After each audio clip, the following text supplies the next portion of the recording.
Bukan dimiskinkan dalam pengertian kita sadis memiskinkan dia, enggak. Kita ambil kembali apa duit yang dia nikmati, yang dia makan.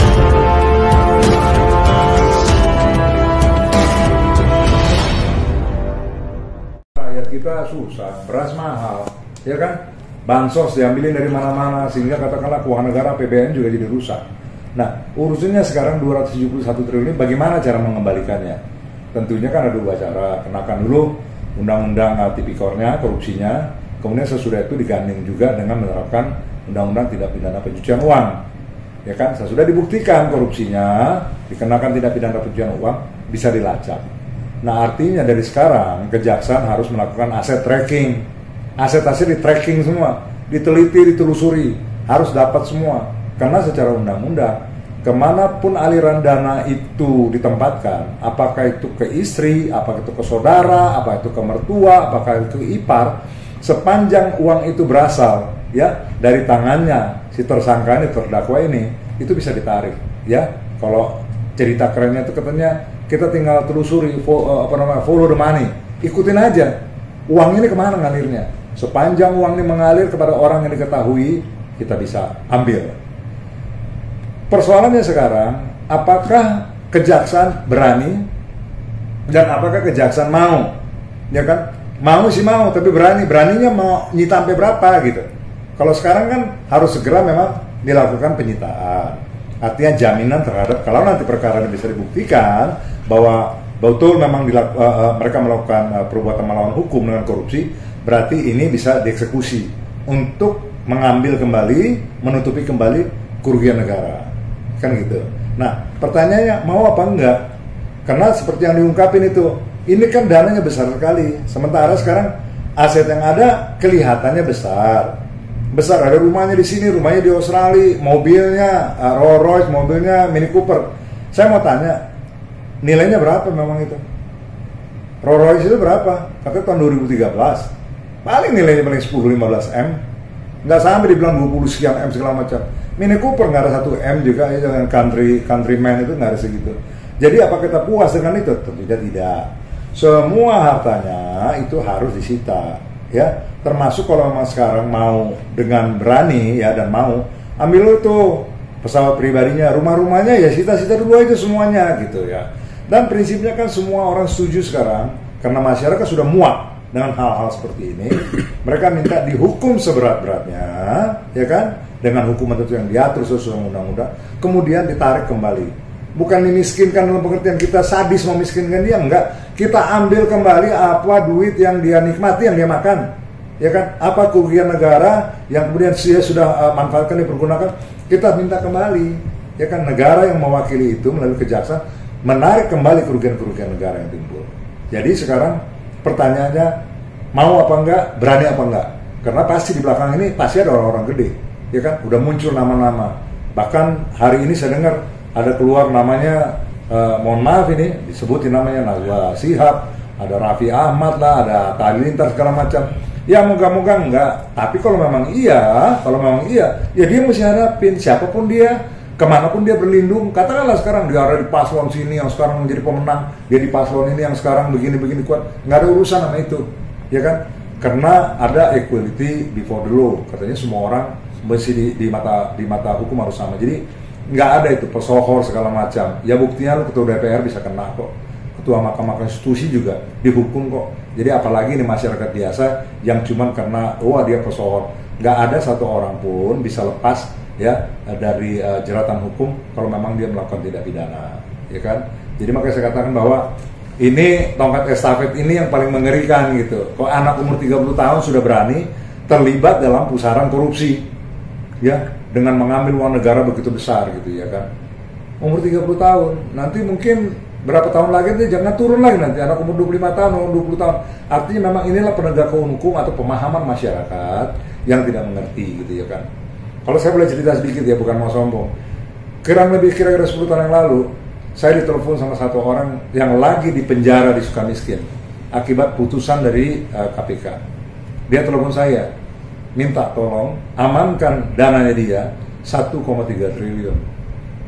Dia mau kasih saya terserah bang, mau 10-15%. Nanti kalau saya keluar dikembalikan, saya cuma butuh 100 juta setiap bulan. untuk biaya sekolah anak saya. Saya memang terus terang galau juga pada saat itu. Tetapi kan kita punya nalar. Bukan karena saya seorang praktisi hukum atau saya seorang lawyer, tetapi artinya kan semua orang yang dianggap dewasa secara hukum 18 tahun ke atas harus mengetahui. Sama kayak kita jalan lampu merah, ya kita nggak boleh jalan. Begitu juga pemahaman mengenai masalah penempatan uang. Pada waktu kita menerima dana dari seorang cukup besar, yang pertama kali kita mesti curiga, ini dana dari mana?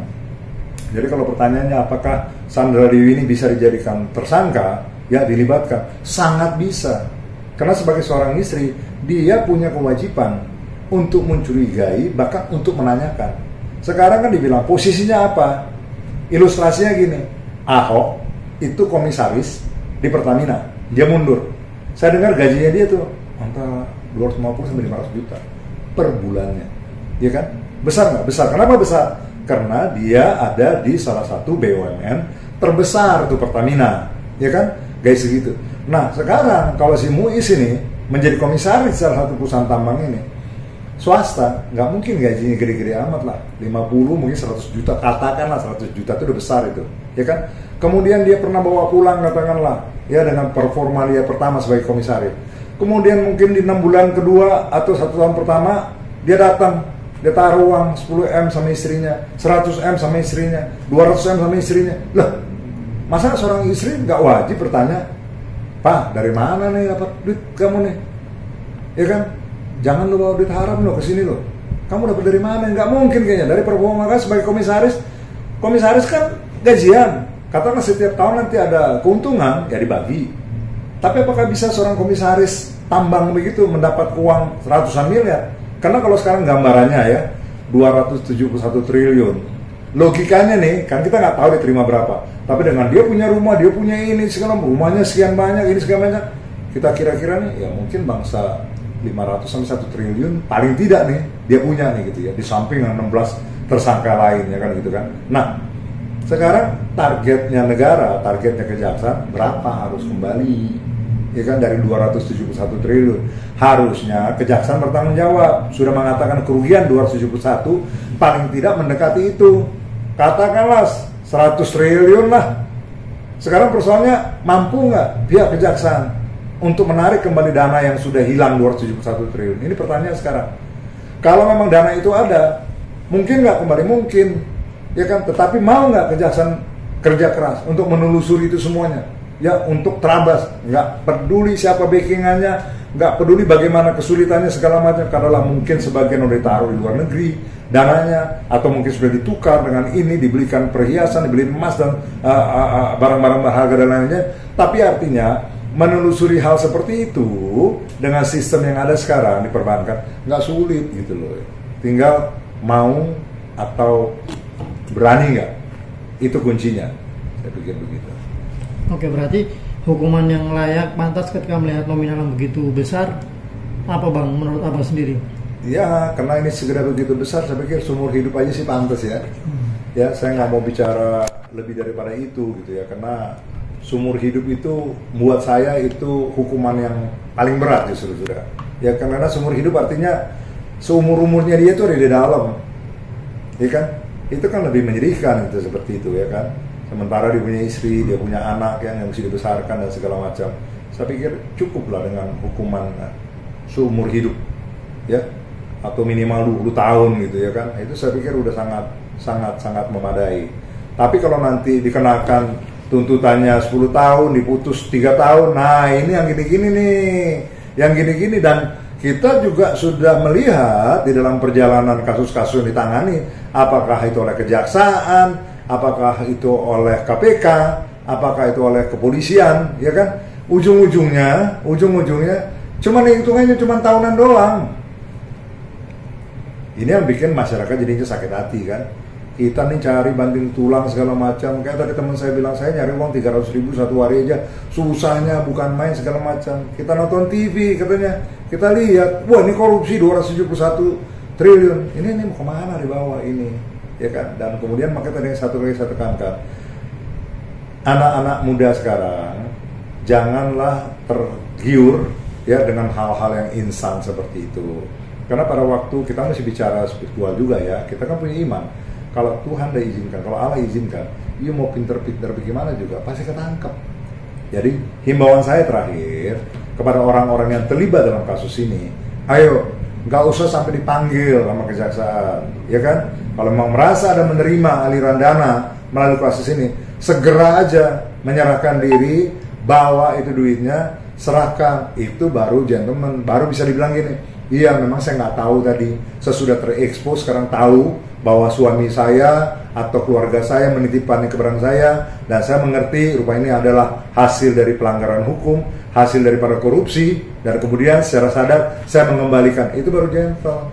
Kalau dibiarkan sekarang kejaksaan kerja menelusuri ini, mencari segala macam, nggak gampang dan nggak selesai ini dalam tempo sebulan 2 bulan, bisa tahunan juga nggak kelar gitu ya kan, dan tidak bisa dapat juga semaksimal mungkin.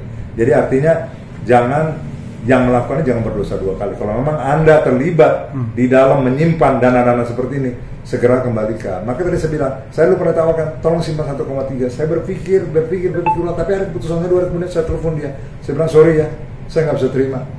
Saya dikatakan kaya enggak, dibilang saya orang nggak punya juga enggak. Saya bisa hidup normal. Ngapain saya mesti terima uang ya hasil daripada korupsi seperti saya simpan, kemudian saya bawa pulang, anak istri saya jadi terancam, ya kan, makan duit yang haram, dan pasti itu akan membawa sesuatu bencana ke depan gitu. Jadi sekali lagi saya bilang, yang terlibat siapapun itu, saya mesti dukung kejaksaan, sikat aja, nggak ada urusan ya. Pak jaksa sekarang tuh jam pilum, jam pitsus, siapa yang bertanggung jawab menangani perkara ini, sikat aja gitu. Kemudian buat anak-anak muda segera sadar gitu bahwa hal-hal seperti ini jangan dilakukan. Dan sekali lagi, bagi yang menerima dana-dana dari hasil aliran dana TPPU ini, segera melapor. Mudah-mudahan dengan Anda serahkan, Anda nggak dikenakan, mudah-mudahan ya kan, karena ini masalah hukum bukan berarti kayak maling ayam, nggak bisa kan, oh maling ayamnya dikembaliin terus nggak dihukum, nggak bisa juga. Belum tentu juga kalau Anda kembalikan, tetapi pada waktu Anda kembalikan kerugian-kerugian negara ini, mungkin negara melalui kejaksaan ada pertimbangan-pertimbangan lain. Tetapi kalau Anda memang ngumpet-ngumpet terus berusaha untuk menghilangkan jejak, ya udah silakan ya kan, tanggung risikonya. Dan kepada kejaksaan, kerja jangan setengah-setengah, supaya memang kembali kredibilitas daripada aparat penegak hukum kita ini bisa terpandang, bisa berwibawa, dan ke depan betul-betul ini satu pelajaran sehingga hal-hal seperti ini menjadi minim dan mudah-mudahan tidak terjadi lagi di tempat-tempat yang lain. Karena kalau dilihat ini hal nggak mungkin nggak terlibat ya. Kepala daerah saya yakin terlibat, bupati-bupati kali di wilayah di mana tanah ini ada pasti juga terlibat. Ya, orang-orang Pemda pasti terlibat, aparat-aparat segala macam yang mengawasi daerah situ pasti semua udah kena sogok ini ya. Jadi kalau bilang siapa aja di sini, semua kena nih ya, tinggal keberanian sama kemauan pihak kejaksaan begitu.